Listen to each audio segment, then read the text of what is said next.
bəzi yaşayış obyektlərində, bəzi restoranlarda müəyyən nöqsanlar aşkarlanmışdır. Belə ki, bəzi yerlərdə, restoranlarda sanitar-gigiyenik tələblərin pozulması, özəlliklə də mətbəx sahəsində havalandırma sisteminin olmaması hallarına rast gəlinib. Bu hallar hansı təhlükələrə səbəb ola bilər və biz öz növbəmizdə nələri bilməliyik, nələri soruşmalıyıq, axtarmalıyıq. Baxın, bu haqda danışacağıq. Odur ki, qonağımı dəvət etmək istəyirəm. Elşad Cəbrailov gəlir. Buyurun Elşad müəllim, xoş gəldiniz. Azərbaycan Qida Təhlükəsizliyi Agentinin Bakı Regional Bölməsinin rəisidir.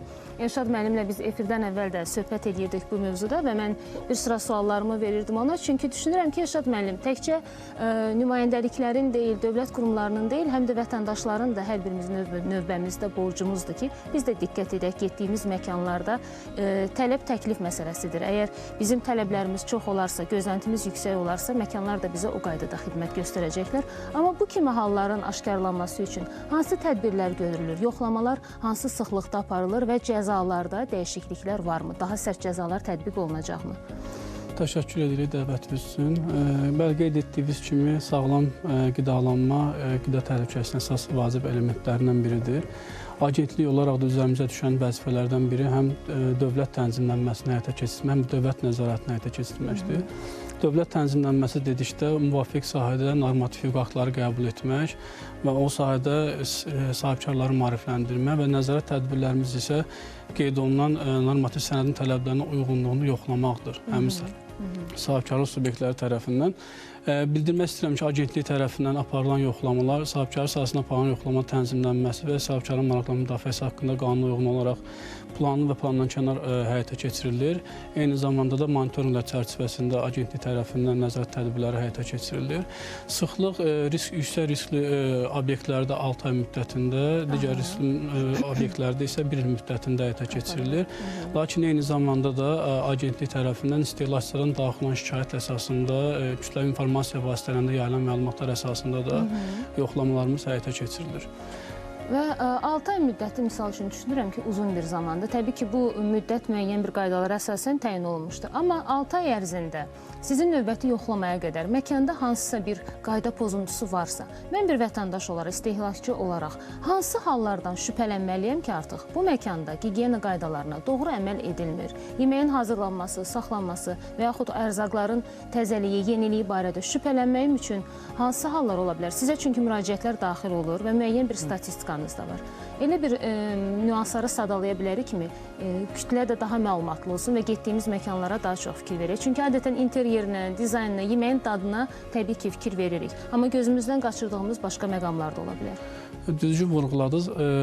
Bildirmək istəyirəm ki, agentlik tərəfindən 2024-cü il ərzində yaşayış obyektlərində, istismar yaşayış obyektlərində 1453 planlı və plandankənar yoxlamalar həyata keçirilib.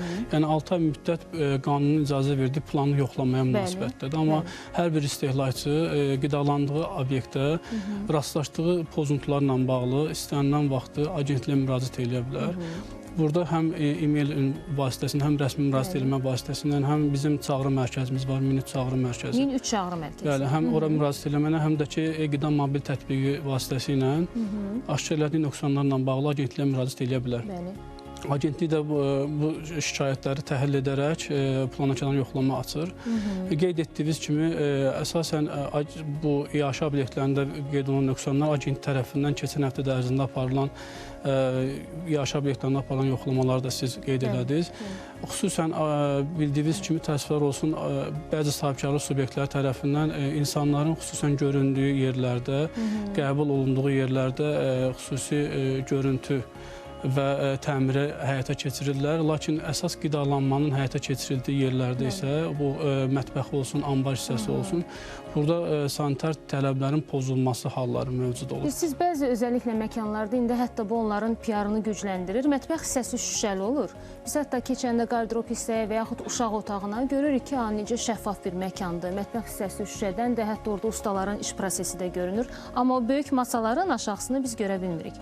Orada qablar hansı qaydadadır, ağzı bağlıdır, ümumiyyətlə soyuducu hansı dərəcədə işləyir və s. Bu halda artıq təbii ki, daha çox etibar etdiyimiz məkan da bizi daha çox yanıltmış ola bilər.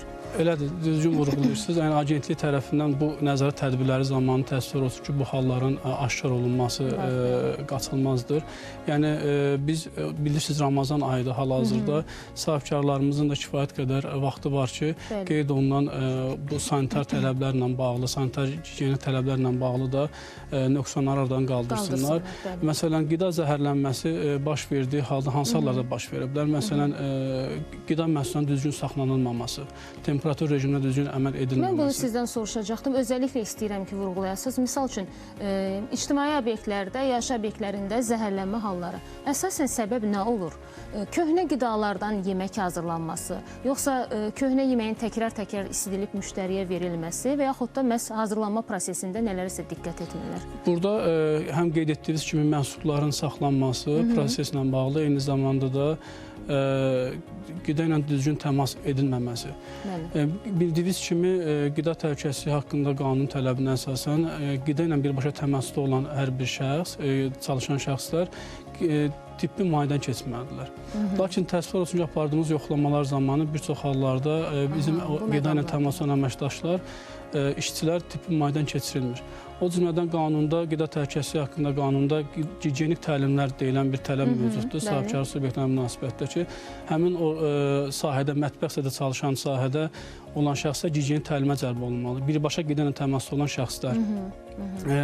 Bundan əlavə, qida ilə təmasda olan avadanlıqlar. Məsələn, biz yoxlamalar zamanı fikir verdiniz ki, bir sıra soyuducuların korroziyaya uğradığı, yəni burada və nəmləndirmə, havalandırma sisteminin olmaması nə yekunda gətirir, zəhərlənmə hallarına gətirib çıxaran bir amildir və bilirsiniz ki, kütləvi qidalanma da həmin obyektlərdə həyata keçirildiyi üçün bu böyük risk daşıyır.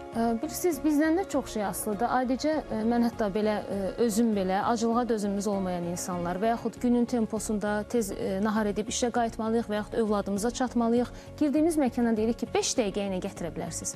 Ən tez hazır olan yemək sizdə hansıdır? Mən misal üçün bu dialoqu çox etmişəm və hətta bəzən qarson zarafatla deyir ki, xanım, bu dəqiqə ocaqda sizi gözləyirdik, isidək kimi gətirirəm, isinən kimi gətirirəm. Və insan başlayır özü düşünməyə ki, doğrudan bir bu qədər böyük məkanda, bu qədər insanın olduğu yerdə necə 5 dəqiqəyə yeməyimi isti və təzə tələb eləyə bilərəm?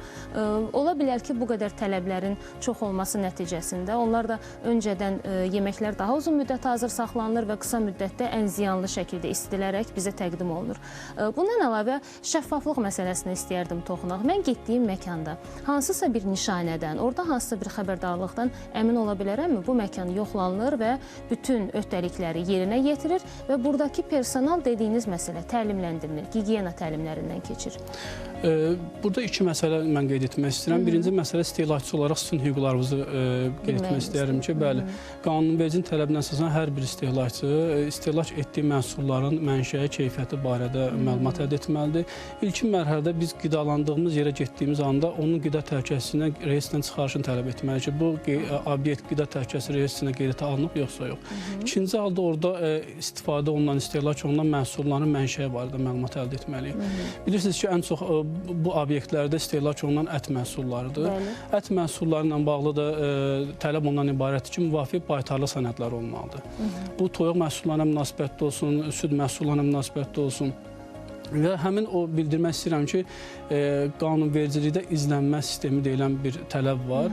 Yəni, qida subyektlərindən üzərinə öhdəlik qoyulur ki, qəbul etdikləri qida məhsullarının, o cümlədən həmin məhsulların əldə etdikləri heyvanların identikləşdirilməsi barədə məlumatları sistemləşdirməlidir və onları sənədlər üzərində və elektron qaydada saxlanmasını təmin etməlidir. Yoxlayıcı orqan tərəfindən də onlarda yoxlama aparıldığı halda həmin sənədlər təqdim etməlidir. Bu izlənmə sistemi həm qidanın hansı müəssisədən gəldiyinə əsas verir, həm sahibkarda gələcəkdə riskin aşağı minimuma endirilməsini təmin edir.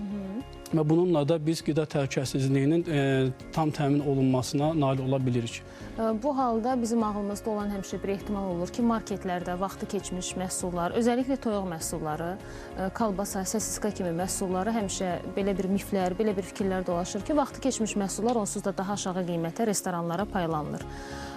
Bu yoxlamalar, bu sənədlər tələb olunursa, demək ki, bu mümkün deyil əslində. Əlbəttə, əlbəttə. Çünki siz vurğuladınız ki, marketlərdə vaxtı keçmiş məhsulların qaytarılmasına da nəzarət nəzarət var? Əlbəttə, yəni hər bir istehsalçı öz istehsal etdiyi məhsulun bazara çıxartdıqdan sonra onun geri dönüşünü də həyata keçirir. Nə qədər məhsul bazara çıxardıb, nə qədər məhsul geri çağırıb və həmin məhsulun taleyi barədə hansı qərarlar verilib. Bu sənədləşir və agentlik tərəfindən aparılacaq tədbirlər zamanında həmin sahibkar subyektlərindən əldə edilir.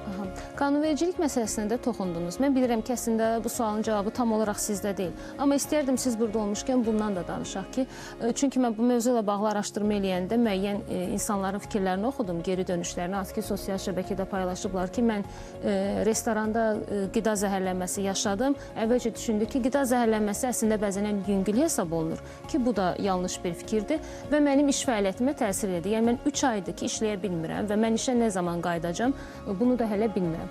Baxın, bu halda belə bir hadisə baş verərsə, mənim hansı hüquqlarım var? Mən zərər çəkdiyim məkandan nələri tələb edə bilərəm, nələri gözləyə bilərəm? Ümumiyyətlə, qanunvericilikdə bununla bağlı dəyişikliklər olurmu? Və yaxud sizdən müraciət edə bilərikmi? Birinci hissə qida zəhərlənməsi hissəsi bizim səlahiyyətdədir. Səhiyyə Nazirliyinin bir yerdə. Məsələn, kim ki qida zəhərlənməsindən şübhəli hal olduğu müəyyənləşdirirsə, bununla bağlı dərhal tibb müəssisəsinə müraciət etməlidir. Tibb müəssisəsi tərəfindən həmin şəxsin müayinəsi aparılır. Qida zəhərlənməsindən şübhə hal olduğu halda agentliyə müraciət olunur. Agentlik tərəfindən həmin qida zəhərlənməsi baş verən ərazidə müvafiq araşdırma aparılır, məhsullar nümunə götürülür. O cümlədən xəstənin özü ilə bağlı müvafiq araşdırmalar aparılır və qida zəhərlənməsi faktı təsdiq edildiyi halda həmin obyektdə müvafiq yoxlamalar həyata keçirilir. Yəni bizim bu hissədə səlahiyyətimiz bitir. Sadəcə istehlakçı olaraq siz əgər müvafiq bir qidalanma sahəsindən hər hansısa bir qeyd etdiyiniz kimi sağlamlığınıza hər hansısa bir xətər yetirilibsə, bununla bağlı isə siz aidiyyəti üzrə məhkəməyə müraciət edib sizə dəymiş ziyanın ödənilməsini tələb edə bilərsiniz. Tələb eləyə bilirik. Aydın, bir də son olaraq istəyərdim bir də bu nüansa da toxunaq. Bəzən olur biz uşaqlarımızla getdiyimiz mütəmadi məkanlar var ki, uşaqla çölə çıxanda sürprizdir. Bəzən nə qədər yedirsən də son anda səndən nəsə istəyə bilir, oynayır, enerjisi gedir və acır. Və həmin məkanlar görür ki, tələbat var. Bir də səhərsi gün gəlirsən ki, bir güşəni ayırıblar, qidalanma zonası eləyiblər.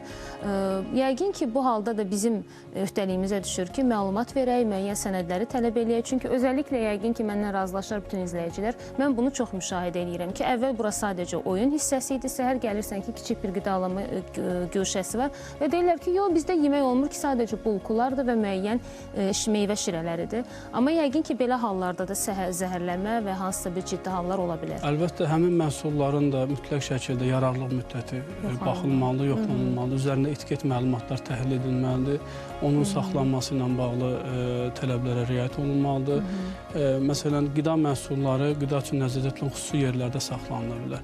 Yəni, hər hansısa bir qeyri-qida məhsullarının yanında və yaxud da ki, qida məhsuluna təsir göstərə biləcək yerlərdə saxlanılması qadağandır. Bəli, ona görə də sağlam gələcək, sağlam qidalanma və bütün bunlar həm də bizim öhdəliyimizdədir ki, diqqət eləyək, tələb eləyək, nə qədər şəffaf bir tələblərimiz olarsa ona uyğun da cavablar alacağıq. Çox təşəkkür edirəm sizə Elşad müəllim bizimlə olduğunuz üçün və suallara dolğun, dəqiq cavab verdiyiniz üçün. Qeyd edeyim, qonağımız Elşad Cəbrayılov, Azərbaycan Qida Təhlükəsizliyi Agentliyinin Bakı regional bölməsinin rəisi idi.